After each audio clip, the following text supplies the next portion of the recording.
Vamos agora ao tópico número 2, o sacerdócio universal da Igreja.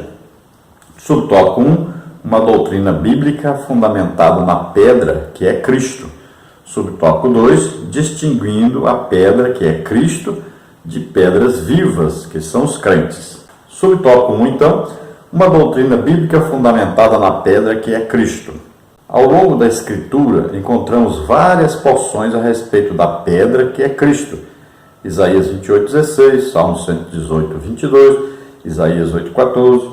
No Novo Testamento, por exemplo, vemos tanto o apóstolo Paulo quanto Pedro citar Isaías 28:16. Ambos afirmam, mediante o Espírito Santo, que Cristo é a pedra. Em Efésios 2:20, está ratificado que Jesus Cristo é a principal pedra da esquina. Assim podemos afirmar que o sacerdócio universal dos crentes, em primeiro lugar, está fundamentado na pedra que é Cristo Jesus, nosso sumo sacerdote. Então, na palavra de Deus, nós encontramos claramente isso aí.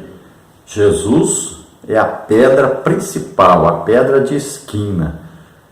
E nós podemos ver também aí em Daniel, falando sobre a vinda daquela pedra, que ela vai tomar conta, uma pedra que vai reinar sobre todos, uma pedra que atinge os pés daquela estátua, vai derrubar todos os governos da terra e vai assumir o governo da terra. Essa pedra ali é Cristo. Então nós podemos entender claramente essa doutrina que para se construir, então, um prédio, o que tinha? Tinha uma pedra de esquina, uma pedra principal, que a partir dessa pedra é que se construiria aquele prédio. Então, tudo estava fundado, ou seja, aquela pedra seria responsável por manter toda a construção. Então, essa pedra principal no cristianismo, é Jesus Cristo. Então, se a igreja, nós vamos ver agora, falando de igreja com um grande prédio, com várias pedras, Então, para se construir, precisava o quê? De uma pedra de esquina, a pedra principal que sustentaria esse prédio. E é isso que aconteceu. Então, Jesus Cristo é o fundador da igreja e a pedra principal. Se tirar Jesus, o prédio cai. Não existe cristianismo sem Jesus. A própria palavra cristianismo tem aí a palavra Cristo. Nós somos cristãos por quê? Porque imitamos a Cristo. Então, tirou Cristo, nós não estaremos imitando nada, não estaremos imitando ninguém. Então, a pedra principal, fundamental, pedra de esquina, é Jesus Cristo. Então, toda a igreja se mantém porque Jesus Cristo é eterno, venceu todas as tentações, venceu o mal e está à direita do Pai, eternamente intercedendo por nós. Por isso é que existe a igreja. Vamos ver o subtópico 2. Distinguindo a pedra que é Cristo, de pedras vivas que são os crentes. Se Cristo é a pedra principal de esquina, os crentes são as pedras vivas constituídas no grande edifício, 1 de Pedro 2,4. Todos os membros da Igreja de Cristo são pedras vivas, edificadas sobre a pedra angular, Jesus, o Cordeiro de Deus. Essa metáfora bíblica ilustra a doutrina fundamental do sacerdócio universal dos crentes. Deus nos vê como sacerdotes ministrando em sua presença. Somos ministros de um templo espiritual e cada pedra viva constitui esse edifício. Por isso você é chamado para ser o sacerdote nesses dias difíceis. Essa escolha foi feita no Calvário, mediante o sacrifício apresentado pelo sumo sacerdote perfeito. Portanto, os requisitos para a escolha desse ofício não estão baseados na etnia ou em qualquer outra distinção humana, mas na graça de Deus, por meio da fé em Cristo Jesus. Efésios 2,8. Como sacerdotes de Cristo, temos acesso ao trono da graça. É muito interessante que o próprio Pedro, tenha falado sobre isto. Por quê? Porque quando Jesus diz para Pedro que ele é a pedra e que sobre esta pedra será edificada a minha igreja, olha só, muita gente pensa então que, principalmente alguma religião por aí, diz o quê? Que esta pedra é Pedro e que Pedro é o responsável, o maior responsável pela igreja, a maior função dentro da igreja, que é um líder geral dentro da igreja, né?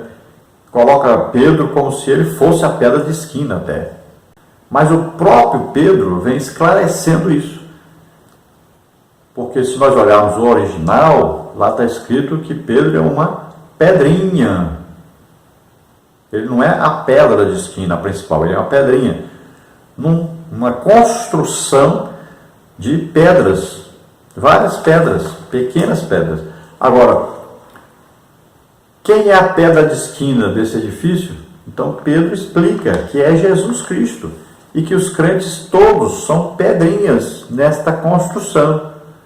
Então veja só, o próprio Pedro explicou. Eu não sei por que as pessoas não compreendem, não é? Mas é bem simples, o próprio Pedro explicou sobre essa pedra. E Jesus disse, olha, sobre esta pedra, agora Jesus está dizendo, sobre essa declaração que Pedro tinha feito, né? Pedro disse, tu és o Cristo, o Filho do Deus vivo. Então, sobre esta declaração, sobre esta verdade, a igreja será construída, tendo o quê? Jesus como sumo sacerdote perfeito, tendo Jesus como a pedra de esquina, que sustenta todo o edifício formado pelas pedras que são cada um dos crentes.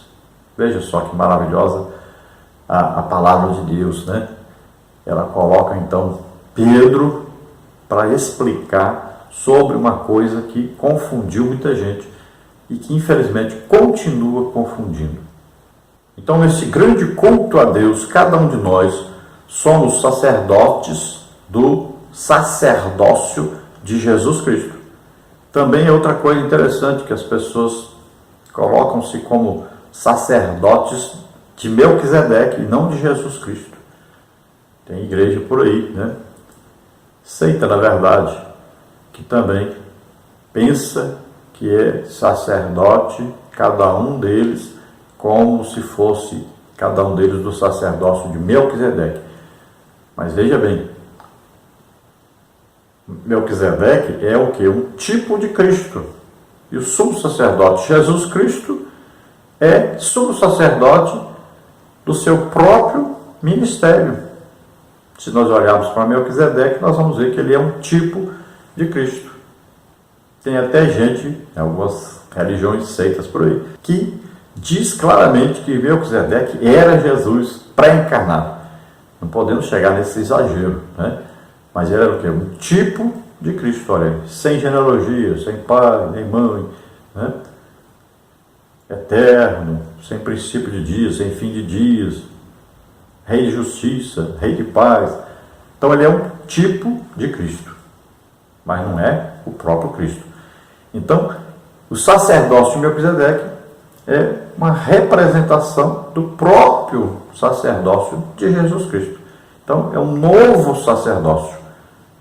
O sacerdócio de Arão não foi suficiente para levar as pessoas à salvação, para conduzir as pessoas a Jesus Cristo, para serem salvas. Não foi suficiente para fazer com que as pessoas nascessem de novo. Então, veio outro sumo sacerdote, segundo a ordem de Melquisedeque, um sacerdócio de perfeição e de eternidade. E um sacerdócio que conduz as pessoas à salvação, conduz a Jesus Cristo, para que eles possam chegar à presença de Deus. Então, o sacerdócio é eterno e perfeito. No tópico 3, nós temos o maior e mais perfeito tabernáculo.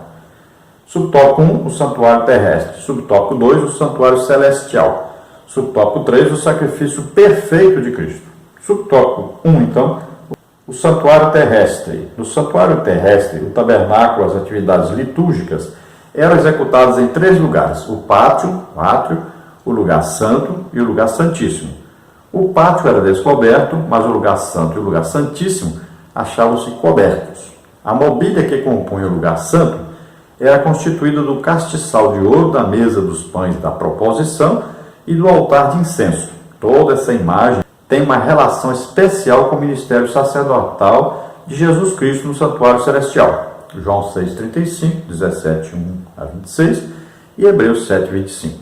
Então nós estudamos sobre o tabernáculo, nós vimos aí as três partes do tabernáculo, né? Pátio ou átrio.